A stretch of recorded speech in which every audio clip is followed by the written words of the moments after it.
أعوذ بالله من الشيطان الرجيم بسم الله الرحمن الرحيم فترى الذين في قلوبهم مرض يسارعون فيهم يقولون نخشى أن تصيبنا دائرة فعسى الله أن يأتي بالفتح أو أمر من عنده فيصبحوا على ما أسروا في أنفسهم نادمين. سورة مائدة آيات نمبر 2. فترى الذين في قلوبهم نوتبوين أي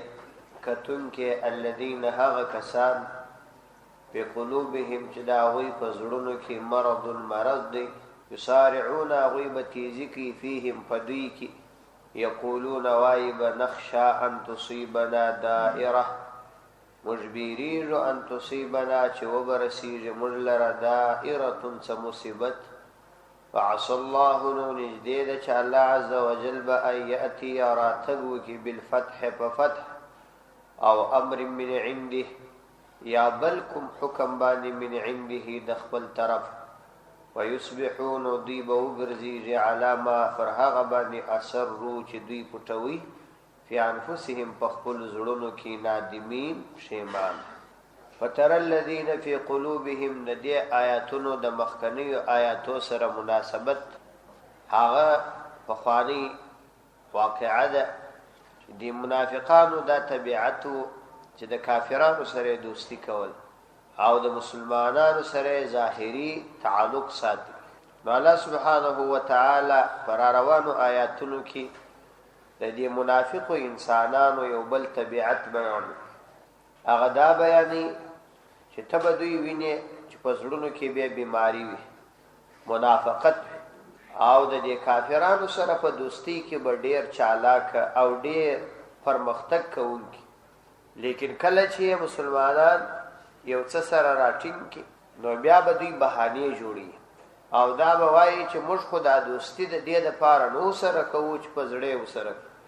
فقط په خله باندې یو خبره ده وسره کوي نو بهانې بکړي. الله تعالی فرمایي چې داسې نه ده، بلکې کله چې الله تعالی مسلمانانو ته فتح ورکړي او یا الله تعالی د دې منافقانو منافقت ښکاره کړي نو دوی به بیا په هغو پټو خبرو چې په زړو کې پټولې انتهایي پښیمانه وي. نو دام د دې منافقانو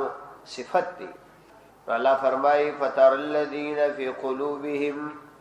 او ایکتون کې تبوین الذین اغکسان فی قلوبهم چې دا غوی په زړونو کې مرض دی یعنی منافقت دی. یسارعون غیبتی ذکی فیهم په دې کافرانو کې یعنی د کافرانو په دوستی کې که چیرې ته ملامت کړي نو دی به دلایل او بهانې وایي. د کافرانو په دوستی کې به تیزی کوي او چې کله بیا ملامت کړي نو دی به دلایل وایي بهانې بلټي. دلایلو کې به یو دلیل دا وي یقولون دوی به وایي نخشا مجبریجو ان تصیبنا چې وبرسیږي موږ لره دائرة څه مصیبت، یعنی موږ فقط د دې دپاره د دې کافرانو سره دوستی کوو چې د یو مصیبت څه ځان وسات په زړه باندې نه یې ورسره وله. مطلب دا قحط سالی رانیسي بیا به دوی ته ضرورت وي انو یو اقتصادي بندیز ونه لګي په دې خاطر دوستی ورسره کوو، یا څه مالی نقصان پیښ سي یا بالاخره سبا غالب سی باره بیا چاره نه لرو نو د اوس څخه بلا یو څه رابطه ورسره ساتو. نو مطلب یې دا دی چې موږ یو ځای کېدل خو د زړه څخه نه دي، فقط د یو مصلحت دپاره د دې کافرانو سره دوستی کوو چې د هغه مصلحت وجبا نو دا وي چې د دې مصیبت څخه خلاص.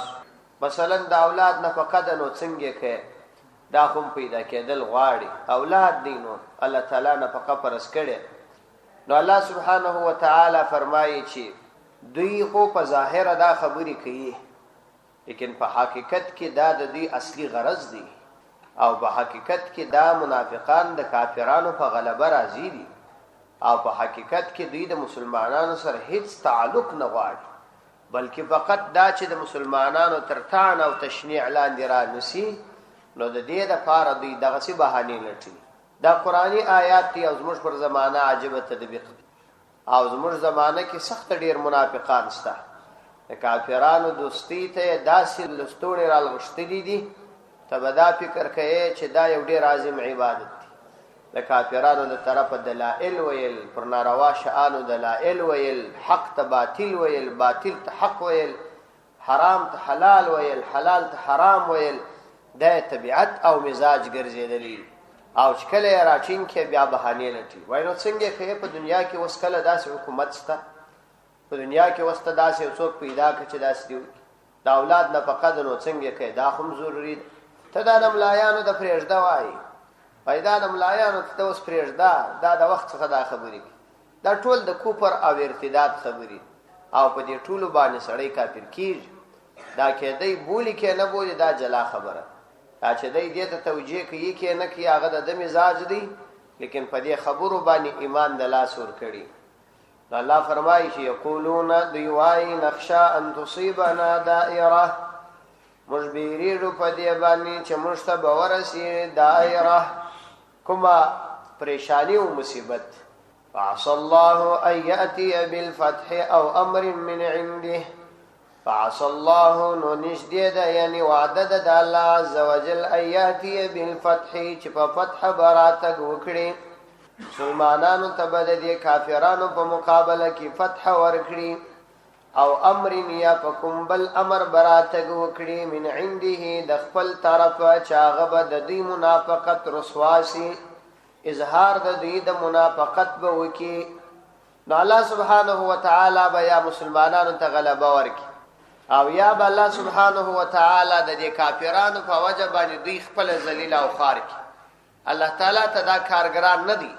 د نبی علیه الصلاۃ والسلام په زمانه کې د منافقانو منافقت په وحو معلومې دي، او زموږ په زمانه کې د منافقانو منافقت په علائم باندې معلومیږي، چې یو وخت د کافرانو دوستی کوي، او بیا چې کله الله سبحانه وتعالی څه حالات بدل کړي، د کافرانو په دوستی کې تاوانونه وویني، نو بیا د کافرانو بدی بیانوي. نو الله فرمایي فیصبحوا علی ما سروا فی انفسهم نادمین، ويصبحون بیا به وګرځي علامه پر هغه رازونو باندې اثرو چې دوی پټ ساتلي و فی انفسهم په خپل زړونو کې. نو مخکې چې دوی د کومو پټو اغراضو د پاره د کافرانو سره دوستی کول، د هغوی په دوستی باندې راضي وه، نو وبګرځي پر هغو باندې نادمین، پښیمانه شبه پښیمانه وي، مسلمانانو ته به شرمنده وي چې موږ خدا پرس کړي وه چې دا کافران به د ابد دپاره کامیاب وي، او موږ خدا پرس کړي وه چې مسلمانان به غلبه نه پیدا کړي. دا خبره ده د صبر عکس وله، یعنی کافران مغلوب سول او مسلمانان ور باندې غالب سول. نو یو ندامت خو به یې دا وي چې د ده د ګمان غلطه خبره، د ده د ګمان برعکس فیصله وسو، نو دی په خپل ګمان او خیال کې غلط سو، نو یوه پښیماني به یې دا وي. دومه پښیماني به یې دا وي چې منافقت اشکاره سو، منافقت اشکاره سو، دا یې بله پښیماني ده. درېیمه پښیماني به دا وي چې د کافرانو سره د دوستۍ څخه هېڅ ګټه په لاس ورغله، ایسې یې دوستي ضایع سول. او څلورم دا چې د اسلامي امت په ټولنه کې منفور او بې قدره او ذلیل او خوار سو، دا یې بله پښیماني ده. نو الله سبحانه وتعالی فرمایي چې دا حالت موږ راولو، او دا په تواتر باندې په تاریخ کې داسې دوامدار او مستمره ثابته ده چې هر چا د کافرانو سره دوستي کړي او منافقت یې کړی دی د مسلمانانو سره، او د مسلمان د عقیدې سره خیانت کړي. نو څه زمانه خدای غالب وي پر هغه چوکۍ او په عزت کې وي، لیکن الله عز وجل دا نظامونه واړي، بیا د هغه کس ذلیل وي، خوار وي، یو طرف او بل طرف ته ځغلي، او په بې عزتۍ کې زندګي ټوله تېرېږي، په همدغه بې عزتۍ کې بیا مړ شي. دا حالت په ډېرو انقلابونو کې په خلکو باندې راغلی. خدا دی چې د عقل خاوندان لږ دي، نو عبرت نه اخلي، ځکه عبرت چې اخلي هغه د عقل خاوندان اخلي. ويقولون الذين آمنوا أهؤلاء الذين أقسموا بالله جهد أيمانهم، ويقول الذين أوائب الذين آكسان آمنوا شاوي إيمان راوړي دي، أهؤلاء الذين أيدا خلق دي أقسموا بالله جهد أيمانهم، چې قسمونه اخستل فعلا عز وجل سره جهد أيمانهم کلک قسمونه، انهم چې یقینا دوی لمعکم ستاسو سره دي، حبطت اعمالهم فاصبحوا خاسرین، حبطت اعمالهم اعمال برباد سول فاصبحوا خاسرین نو وګرځیدل خاسرین تاوانیان. نو دا کسانو خو ظاهرا خلقو ته ځانونه مسلمانان معرفي کړي او د کافرانو سره د دوستی اصلي غرض یې پټ ساتلی، ظاهرا مسلمانانو د بهانه کې. نو کله چې دا د دې منافقت ښکاره شي نو دا مسلمانان بخپل تر مابین سره وایي چې دا خو هغه خلک دي چې ازموږ په مخ کې ځانونه ډېر لوی دیندار معرفي کول، ټینګ ټینګ قسمونه بیا اخستل چې موږ کلک مسلمانان یو، جهاد کوو، د جهاد رهبران یو او د مسلمانانو د دین د دفاع لپاره ولاړ. دا خو نه دي د کافرانو په لین کې ولاړ، الله تعالی رسوا کړي. الله فرمایي او کله چې دا د فتح زمانه راشي او د دې کافرانو منافقت ښکاره شي نو دا مؤمنان به دا وایي ویقول الذین آمنوا، نو وایي به الذین هغه کسان آمنو چې هغوی ایمان راوړی دي په خپل مابین کې به سره وایي اهؤلاء الذین اقسموا بالله جهد ایمانهم، دا هغه خلک دي اقسموا بالله چې قسمونه به اخسته په الله تعالی باندې، جهد ایمانهم مضبوط قسمونه د دې نه مخکې چې موږ ستاسو سره یو، انهم چې یقینا دوی لمعکم ستاسو سره دي. یعنی دوی خو به دا قسمونه اخستله چې موږ ستاسو ملګري یو او د دې دین دپاره ولاړ یو، د خدای د دین د دفاع دپاره ولاړ. نو اوس خدا دې رسوا سول. نو الله تعالی د دې جواب ورکړي حبطت اعمالهم، د دوی اعمال برباد سول، اعمال تباه سول. فاصبحوا خاسرین، فاصبحوا نو وګرځېدل خاسرین شرمنده، یعنی په دواړو طرفو کې بې برخې او ذلیل او خوار وګرځېدل. نو د دې مثال داسې سو چې نه د هغه طرفه ګټه په لاس ورغلل نه د دې طرفه ګټه په لاس ورغلل، ځکه کافرانو ته خو دې معلوم و او مسلمانانو ته معلوم سوله. کافران مغلوب سوله نو دوی ته ګټه ونه رسول او د دوی مهنت او بيدینی حسیب ضایع او محض بیکار سو. نو د مسلمانانو په زړونو کې منفور او ذلیل سو.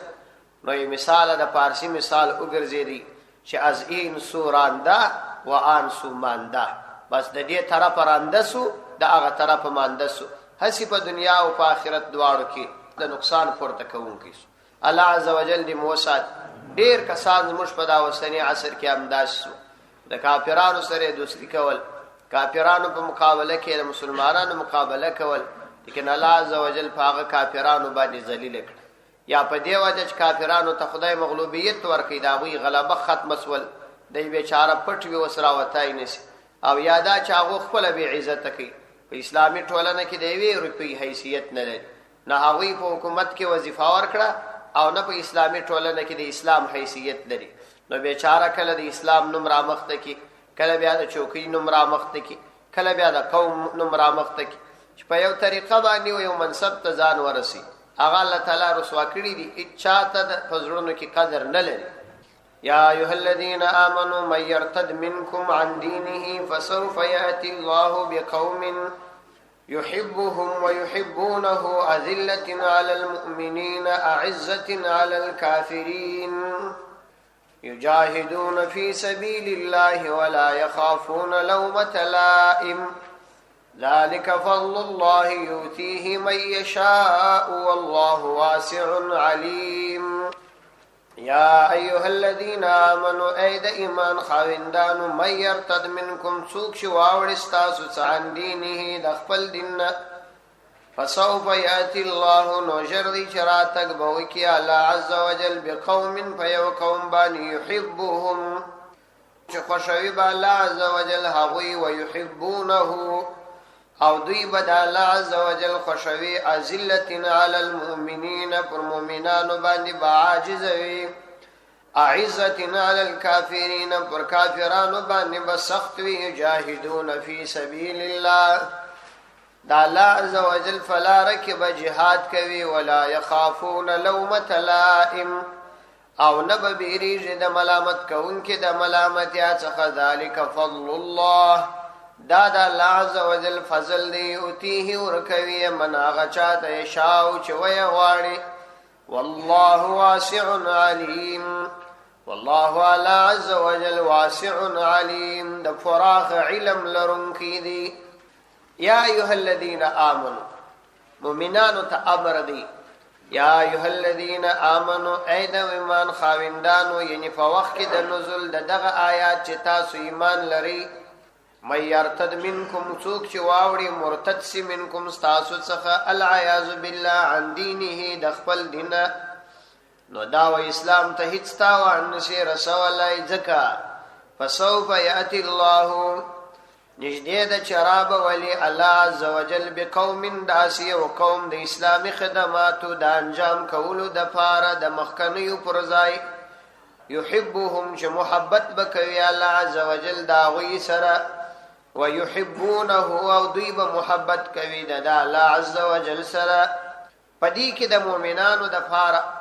د الله عز وجل د دین عظمت او د دین اهمیت بیانې مطلب دا دی چې د موږ پر دې خپل بندگانو باندې د جهاد احکام اجدو او د مؤمنانو ته دا وایو چې د کافرانو سره دوستی مکوئ د کافرانو سره په یو ذره هم ملګرتیا مکوئ پدې کې د دې مؤمنانو ګټه ده پدې کې موږ ته کومه ګټه نه رسیږي چې دا موږ د خپل ځان لپاره وایو بلکې د دې مؤمنانو لپاره دا خبره کچیر دغه مؤمنان د الله تعالی د دین د خدمت د انجام د لپاره نه تیاریږي نو الله عز وجل ته دا ګران نه ده چې داسې یو قوم د دین د خدمت د لپاره پیدا کی چې هغوی به د الله عز وجل سره محبت کوي او الله سبحانه وتعالی به د هغوی سره محبت کوي په هغوی کې به دا صفت وي چې د مؤمنانو سره به ډېر عاجز وي خو پر کافرانو به انتهایی سخت وي د خدای په لاره کې به جهاد کوي او د جهاد په سلسله کې به د هیڅ ملامت کوونکي د ملامتیا نه بیریږي بلکې دا ټول صفات چې الله عز وجل کوم چاته ورکړي دا د الله تعالی فضل دی کوم چا کې ټول صفات جمع کی او هر چاته به نور کی ځکه الله تعالی د پوره علم خاوند دی د خلقو په مزاجونو او فطرتونو باندې علم لري یا ایها الذین آمنوا علماء لیکلي دي چې د دې آیاتونو څخه صحابه کرام رضی الله عنهم او یا مراد څخه در قیامت تر ورځې پورې هغه اسلامي ډله ده چې د خدای د دین د دفاع لپاره د جهاد لپاره آماده وي او تر قیامت پورې جهاد کوي چې دا په مختلفو زمانو کې ستا ولی پیغمبر علیه الصلاۃ والسلام فرمای تر قیامت پورې بزما د امت یو ډله داسې ډله وي چې هغه د خدای د دین لپاره جهاد کوي او هغه په جهاد اخته وي د کومه پاچا عدل هم هغه د تاوان نشي رسوای او د کوم ظالم ظلم هم هغه ته تاوان نشي رسوای هغه به دوامدار د خدای پر دین قائم وي تر څو چې قیامت قائم شي نو دا به هغه کسان شي او پدې کې هغه خلکو ته ترټنه ده چې هغه دا فکر کوي چې ګواکې زه دین ته ډیر خدمت کوم بلکې مطلب دا دی چې د دین د خدمت په وجه ته عزتمن شوی دا نه چې دین پتا عزتمن شوی دی دین دا وخت عزتمن دی هغه شیخ سعدی رحمه الله د یو پاچا واقعا نقل کی وای جمال هم نشین در من اثر کر وگر من همان خاکم که هستم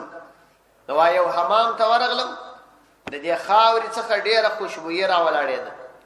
وای دې خاورې دارات ویل جمال هم نشین در من اثر کر وای از ما هم نشینه په ما کې اثر کړي وگر نه من همان خاکم که هستم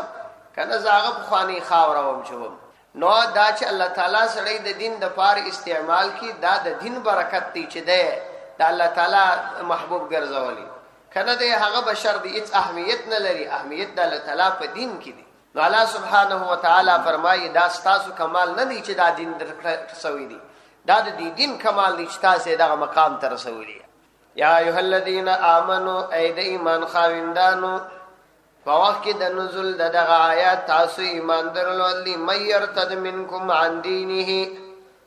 سوک چې واوړي منکم تاسو څخه عن دینه د خپل دین نو اسلام ته د اوشتل هیڅ تاوان نه کوي ځکه الله عز وجل تعالی ده فسوف یاتی الله بقوم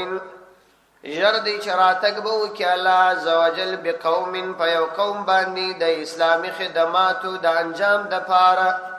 دغه مخکنی قوم پر ځای باندې چې د دې قوم بدا صفات وي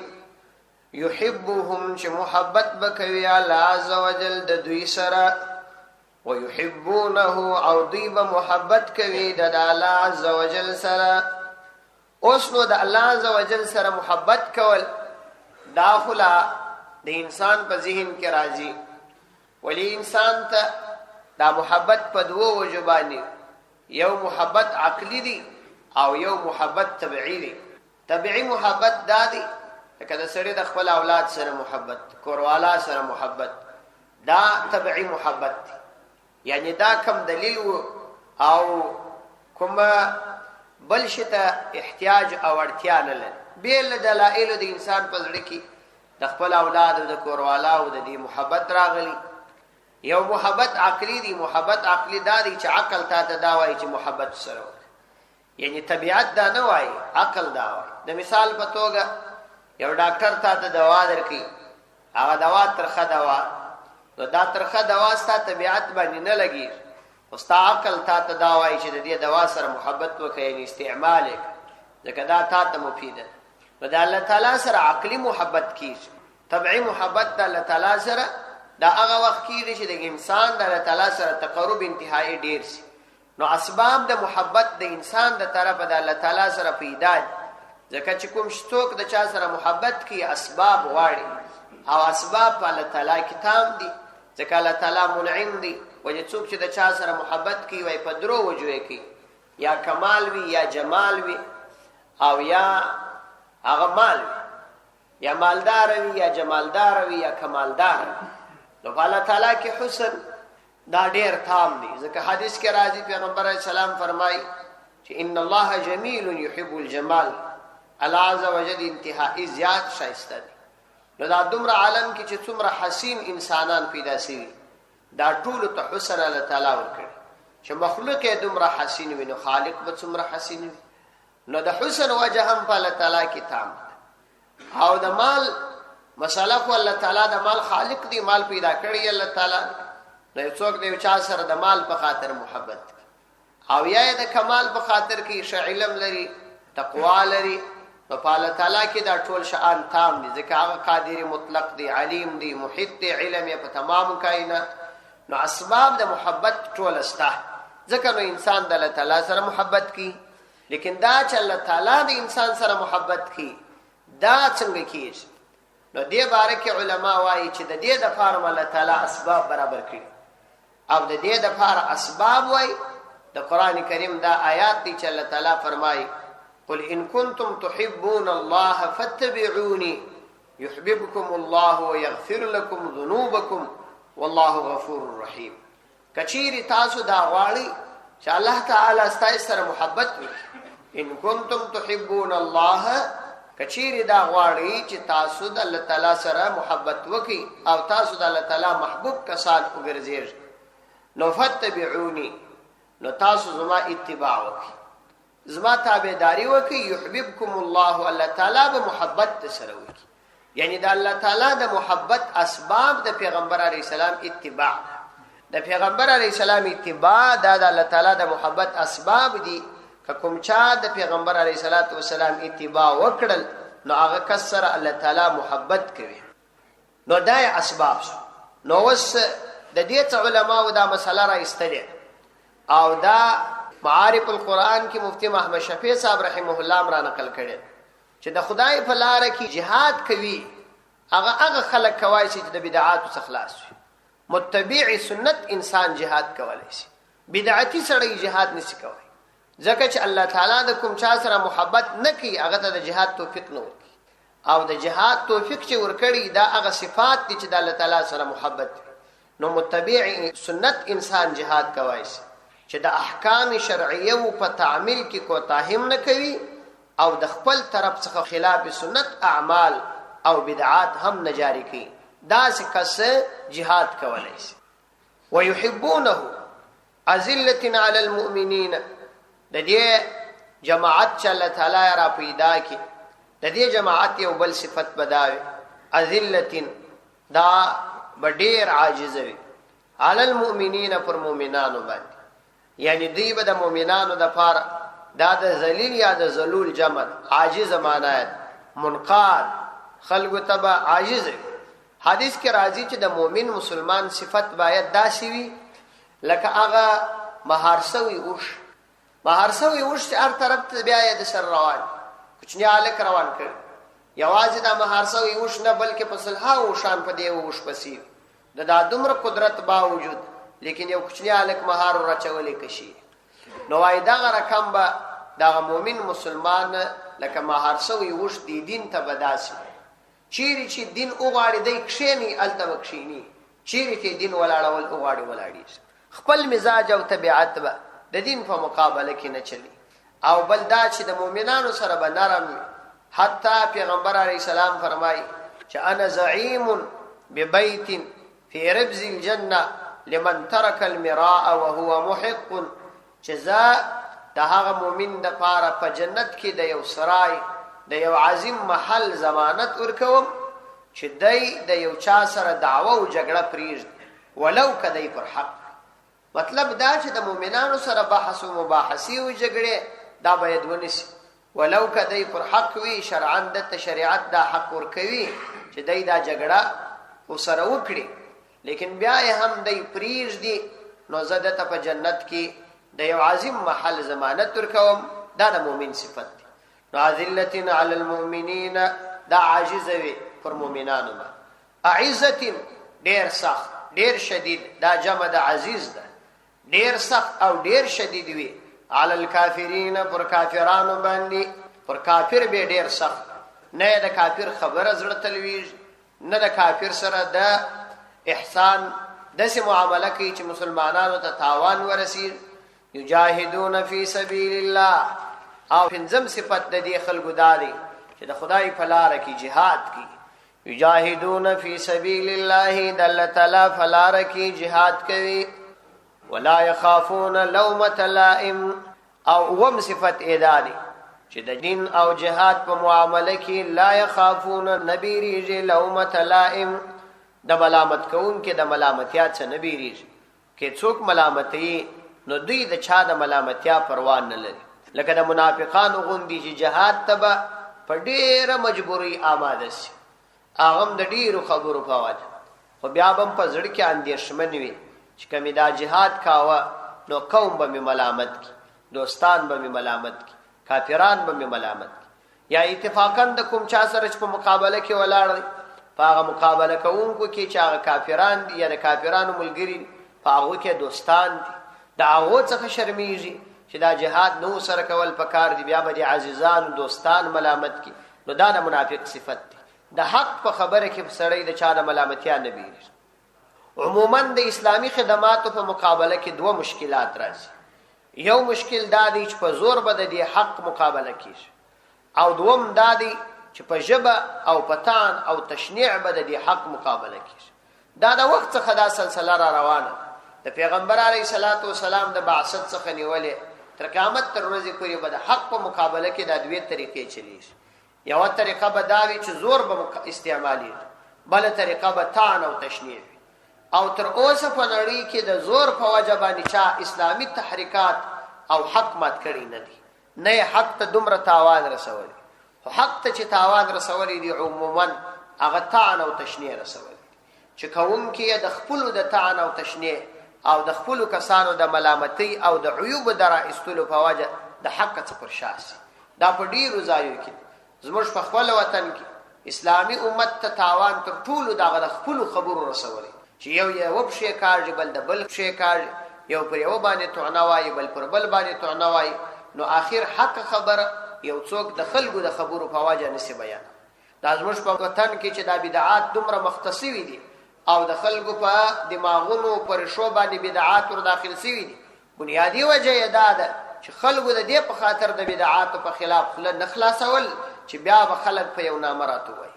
نو په حق کې د ملامت کوونکو د ملامتیا څخه بیریدل څوک چې د حق مسائلو کې د ملامت کوونکو د ملامتیا و بیریدي دا هیڅ کله حق خلکو ته نشي رسولای او دین لمنځي د دې آیات په ارتباط باندې د علماء کرامو تقریبا اتفاق پر دی چې دا د صحابه کرام په شان کې راغلي او خصوصا دا د صدیق اکبر ابو بکر صدیق رضی الله عنه مبارک راغلی ولی چې الله تعالی بل داس قوم پیدا نه کړي نو معلومه دا سول چې داغه قوم بل قوم نو کچې دا صفات په دوی کې نه وای نو بل قوم به الله تعالی پیدا کړي وای نو الله تعالی نه کی پیدا چې نن پیغمبر علیه الصلاۃ والسلام چې وفات کړي په دا وخت کې انتهایی زیاته پریشانی مسلمانانو ته مخامخ. هغه دا چې مسیلمه کذاب په یمامه کې د نبوت دعوه کړې او بسته لوی لوی قبیلې د ځان ملګري کړي، او اسود عنسی دی په یمن کې د نبوت دعوه کړې او لوی لوی قبیلې د ځان ملګري کړي، او طلحه ابن خویلد دا د بنو اسد د قبیلیو دی بیا د مکه مکرمه په طرف کې د نبوت دعوه کړې. دا د نبی علیه الصلاۃ والسلام د وفات په وخت کې یوازې خودرو کسانو د نبوت دعوه کړې، او بیخي ډیر کسان دا د زکات څخه منکر شول او ډیر کسان د اسلام واوښتل. او دا داسې زمانہ و چې پیغمبر علیه السلام د خپل وفات څخه 3 ورځې مخکې یو جماعت د صحابه کرامو تیار کړي. 3000 کس صحابه و، د هغوی مشر اسامه ابن زید رضی الله عنه ټاکلی، او پیغمبر علیه الصلاۃ والسلام فرمایل چې دا ضرور یمن ته واستوي، که زه دلې وم که نه وم واستوي، خامخا یې واستوي، ځنډوي یم. په دې وخت کې سید عالم صلی الله علیه وسلم د دنیا څخه تشریف. صحابه کرامو د پیغمبر علیه الصلاۃ والسلام سره انتهایی زیات محبت. د صحابه کرامو د محبت فقط موږ یادونه کوای شو، د صحابه کرامو د محبت موږ فقط یادونه کوای شو. صحابه داسې پر پیغمبر علیه السلام عاشقان و چې دغه عشق په دنیا کې چا متصور کړی نه. نو کله چې دغه صحابه وڅ دغه محبوب زی، نو دا به څومره لوی پریشانی. حتی چې د عمر رضی الله عنه غوندي شخصیت چې پیغمبر علیه السلام فرمایي د نبوت استعداد پکښ، لو کان بعدی نبیا لکان عمر ولكن لا نبی بعدی. ما څورست نبی نستکنی عمر رضی الله عنه د نبوت څومره لوړ استعداد دی دا پکښ. عمر رضی الله عنه لا خپل حساب د لاس ور. علی رضی الله عنه خو تر شپږو میاشتو پورې د چا سره خبره نه کړې، فقط جماعت تراوتی او بیرته کور ته ننوځي. او بلال رضی الله عنه خو مدینه پرېښود. صحابه کرام لاړل، لیکن دغه زمانه کې داسې لو پریشانی پیښ شوه چې خلک د اسلام اوښتي وو، چا د نبوت دعوې کړې وې، څوک د زکات منکر وو، هلته د لشکر لیږل وه. یوازې په دغه وخت کې ابو بکر رضی الله عنه هم حواس پر ځای وه، هم عقل پر ځای و، هم علم پر ځای و، او هم جرأت پر ځای. نو په دغه وخت کې صحابه کرام را ټول کړل، هغوی ته د نبی علیه الصلاۃ والسلام د وفات په ارتباط خبره وکړل چې وما محمد الا رسول، پیغمبر علیه الصلاۃ والسلام نو مگر د الله تعالی یو رسول، قد خلت من قبله الرسل، د مخکې ډیر رسولان تللي دي. فإن مات او قتل لانقلبت على اعقابكم، که پیغمبر علیه السلام وفات سو یا په شهادت ورسېدي نو تاسو د دین اوړي. صحابه وایي دا آیات په احد کې نازل شوی، یعنی د اوس څخه صحابه کرام وایي چې 8 کاله مخکې دا آیات نازل شوی، زموږ وایي اوس سر په خلاص چې د دې مقصد دا. نو ابو بکر رضی الله عنه په دې پوه شوی. صحابه کرام آرام کړل. د بیعت وروسته صحابه کرام ته ویل چې دغه لشکر پیغمبر علیه السلام وصیت کړی دی دا به استو. صحابه کرام ورته ویل چې داسې مشکلات دي، د کافرانو د طرفه د حملو خطر ده، خلک ټول د اسلام اوښتي دي، چا د نبوت دعوې کړي دي، څوک د زکات منکر دي، او صحابه دلته داسې په لو پریشانی کې واقع دول. دا د الله د پیغمبر وصیت دی، دا بځي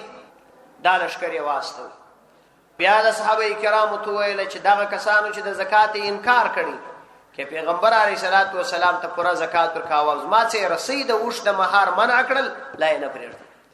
او چا چې د نبوت دعوه کړې ده دا ټول کافران دي، دا هغوی سره به جنګ کوي. عمر رضی الله عنه ورته ویل حالات ډېر خراب دي، اوس څه صبر وکړه. ده ورته ویله چې ستا ته زه هریان یم، په جاهلیت کې دلاوره وې، په اسلام کې بزدله شوې.